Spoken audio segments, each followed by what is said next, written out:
Tay? Nay? Carnation?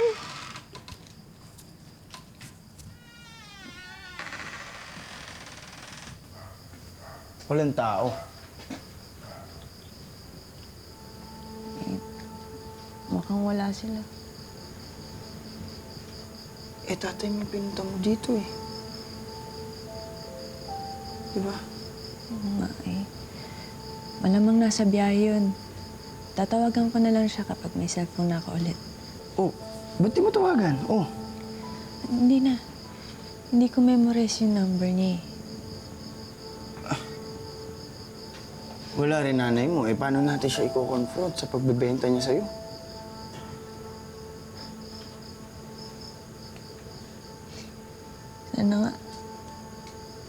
Sana nga nagkamali lang si nanay. Sana hindi totoo na binenta niya ako.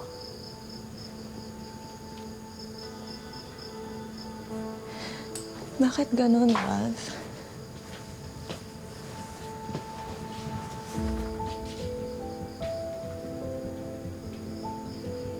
Gusto ko lang naman ng nanay na magmamahal sa akin.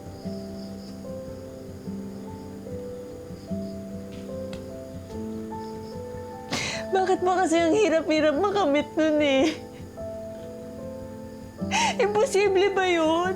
Masyado bang mataas yung pangarap ko? Bakit ba ako napunta sa nanay na sinasaktan ako, kinukulong ako, pinamimigay ako sa ibang tao?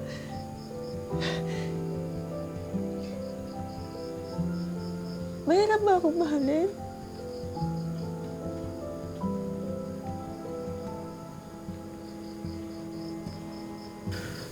Hindi ako. Huwag mong isipin yan. Bakit nga? Bakit kahit anong gawin ko, kinasusuklaman ako ni Nanay Lorna? Siya yung may problema, hindi ikaw. Oh. Ikaw yung pinakamabait at mapagmahal na tao na nakilala ko. May mga nagmamahal sa'yo. Tatay mo, si Trixie.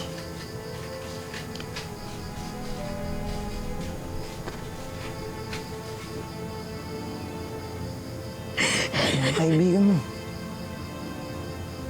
Tulad ko. Si Denver. Nagmamalasakit kami sa'yo.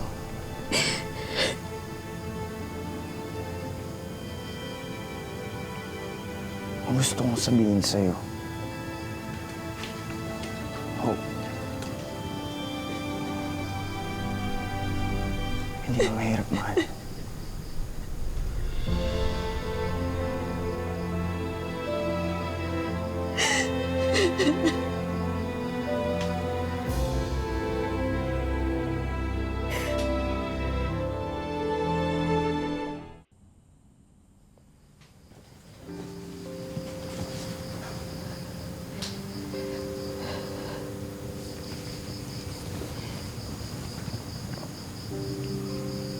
Tama ka. Hindi ako dapat nagre-reklamo.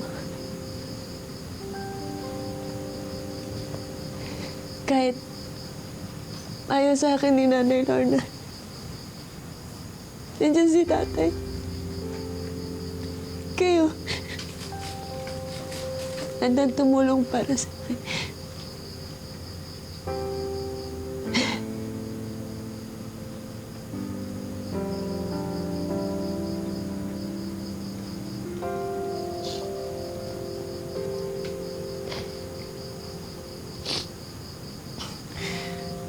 Ganito kasi talaga ako, Hope eh.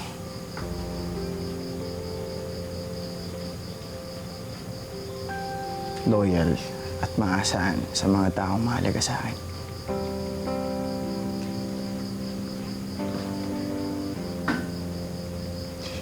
Eh di, swerte ko pala. Kasi napabilang ako doon.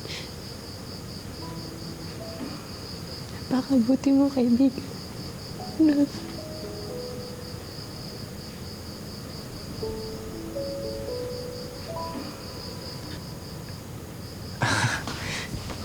Sige na, magpahinga ka na. Kung gusto mo, pwede ka na sa hotel magpahinga para may kasama ka at di ka nag-iisa dito.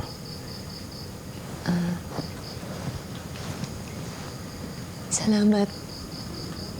Pero okay lang ako. Hindi na lang, mas mabuti na lang na dito na lang ako.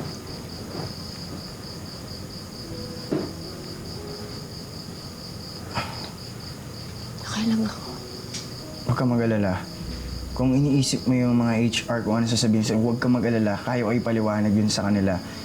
At hindi ka nila maalis sa trabaho mo kung malalaman nila yung nangyari sa'yo. So, come on. Love. Salamat. Okay lang ako.